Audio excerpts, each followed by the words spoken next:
In the previous module, we started to look at the process of behavior change, and this module is going to be putting the behavior change plan together.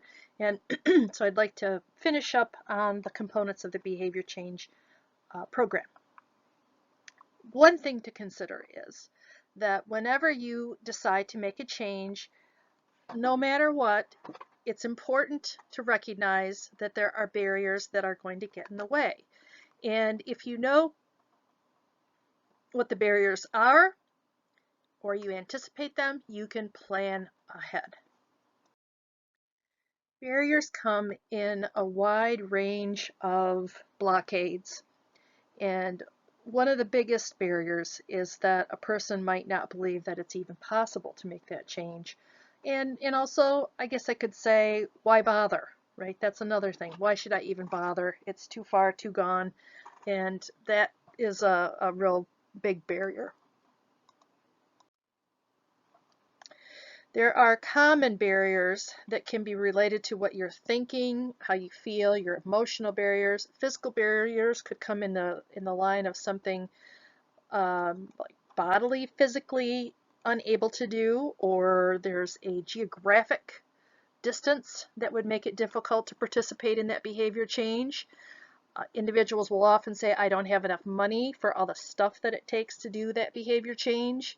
And I guess I should really say logistical has to do with a geographic distance. Maybe that you don't have a ride, you don't have transportation, you don't have anyone around that is willing to lend you the equipment or teach you the skills. Now, there is something to consider, that whether or not those barriers are real or imagined, they're barriers. And we can have negative attitudes, and we can have a belief that there's no other way to do it. And it's real easy to say, no, that's not a problem. But if it's in your mind as a barrier, then it needs to be addressed. So there are barriers, a wide variety again of barriers that could prevent you from achieving the balance in your life.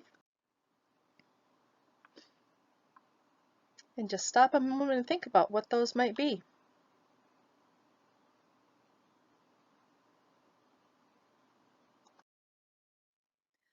When you create a plan to change a behavior, you give yourself advantages. It's like having a recipe. When you have a plan in place, you just have a guideline, a path to follow. The plan assists you in the steps to take, and so you don't have to make it or fake it as you make it. A plan helps you to be consistent, and because it's mapped out, you can start out slowly and move incrementally over time. It's easier to track your progress if you have a plan in place. And if you do get a setback, you can always adjust that plan and get right back onto track. So self-assessment is an evaluation of where you need to make some improvements.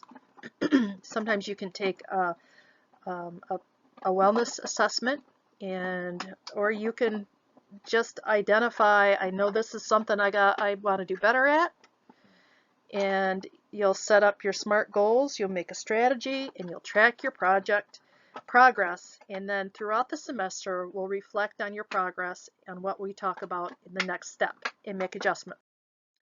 Goals are a guide, they're a tool, they're a way of setting your sights on something. And I know you all have goals in a variety of places in your life. For this project, you're going to identify something that's related to your wellness in one of those 8 areas, and you're going to set out an outcome or a long-term goal. It might be a certain amount of money that you want to have set aside. It might be performance related. It might be, say, I want to be able to run a mile continuously. Maybe it is I want to feel more energized and get good night's rest. It could be a variety of things. So your long-term goal is your point B. You're at point A right now. And the places, the stepping stops, the stops in between point A and point B are going to be your short-term goals. And those short-term goals are the incremental steps to get to that point B. Those goals need to be specific, measurable, attainable, relevant, and time-bound. And so a goal needs to have those 5 parts. It needs to be specific. So feeling better is not specific. Saying you're going to get an A in a class, that's a long-term goal. How are you going to do it? I'm going to specific, I'm going to study 30 minutes every day on my physics because it's important for me to get into PT school.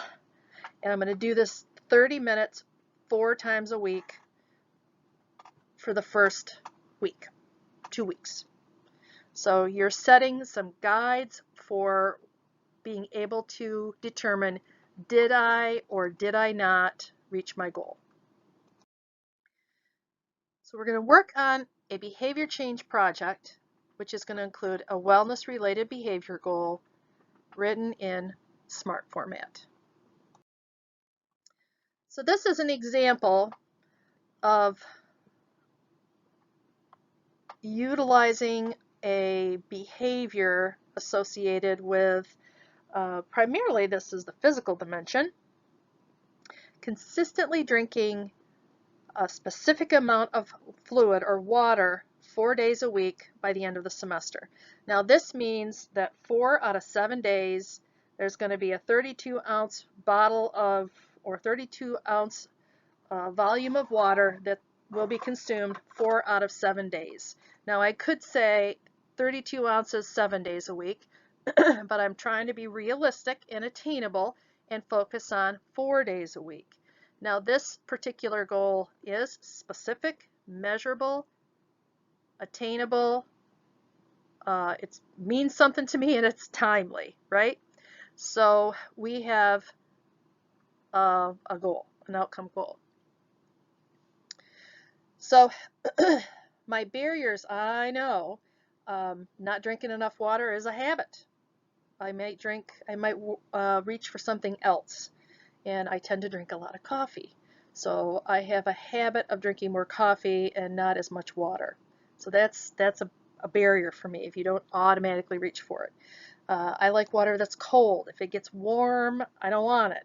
And so I have to be sure that I have a way to overcome that. And then I'm not thirsty. That's a barrier for me. I was like, I don't want to drink. Another barrier could be, I don't want to have to go to the bathroom all the time. So the barriers, I'm just going to ask you to give 3. Just 3. And once you identify the barriers, then you create how you're going to address them. So again, here are my 3 barriers. It's a habit, and a way that I can overcome that barrier is that every morning I can fill a bottle of water. And I can have, that's one thing, I'll fill it every morning. I'll make sure that I have a spare in my car whenever I drive so I can fill it up. And then I can use an app on my phone to take a few sips every 30 minutes. And so it can just tweet and like, oh, better take a drink, a couple gulps. And a good gulp is about an ounce. So that is how I can overcome the habit thing. I can make it more likely that I'm going to have that routine built in. For temperature, what I can do is I can use a decaffeinated, maybe an herbal tea when I'm cold. That might be helpful. I also do like lemon water, so I could choose warm or hot water and add some lemon to it. I can, if I either want it hot or I want it really cold, I'll keep it in the refrigerator. And I'll also be sure to use a thermal reusable container so it stays cold longer. For thirst, I will just make sure that I make it as flavorful as I can, and I can start the day by putting some fluid in and starting out that process of getting my thirst woken up. So I have 3 barriers and 3 steps that I can overcome each barrier. Now, notice that these are all action steps. I'm going to physically add lemon to my water. I'm going to drink that glass of water when I wake up, and I'm going to drink a pint before I go to bed. So those are action verbs. And you want to be successful in achieving your goal. So you need to monitor your progress. So monitoring your progress, you can use a planner. I found a couple app options. One that I have used that came up to me recently was Be Wet.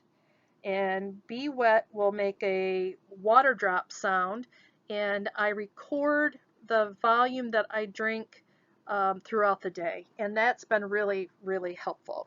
So you can look for an app that's going to help you with either a reminder or a tracker or whatever works for you. And to be successful, especially in the beginning of a behavior change plan, you want to reward yourself. Now you'll say, oh, I just will feel good. Pay yourself. Pay yourself to the ability that you can. For me, I need new camping poles I need new tent, canopy poles, awning poles for my camper. And so I found a pair that I liked, and I am going to buy them after I get at least each week. I'm going to put $5 in my envelope, and by the time I should have my new poles in 10 weeks. So you can do it that way, or you can give yourself whatever works for you. An example, it just needs to be something that is not counterproductive to your behavior plan. It could, for me, I could say I'll get a latte from the coffee shop if I drink my water 3 days, 2 days. After 2 days, I'm like, okay, I've got my 32 ounces in, I'm successful, I'm going to get a latte, or whatever it is. It could be manipulative, or it could be giving yourself 10 minutes to just play a game on your phone, or whatever it is. And then going back to the previous information, we need to find who can support you, right? It's important to get support for your plan. So for this project, it's important to recognize that there are barriers in making a plan on how to overcome those barriers. I always think about holiday season, and people always put weight on at the holiday season because they go to somebody's house and they eat all these wonderful things because we choose to be indulgent at the holidays. So can you prepare? Can you prepare in advance if you know that something's going to be there that you really enjoy? Can you make sure that you're not ravenous before you go? Can you plan on maybe taking a container or ask for it to go? Planning ahead is really powerful. This goes back to the previous presentation. How you feel about yourself is important. You know, you've got value, you've got worth. If you're not successful a week, you're still valuable, you still have inherent value, and it's always present. So don't link your success to how you feel about yourself. I want to discourage that. Identify that the change needs to be one that you want to make. Identify who's going to support you, and know that it takes confidence. It's not going to happen overnight, but you can do it.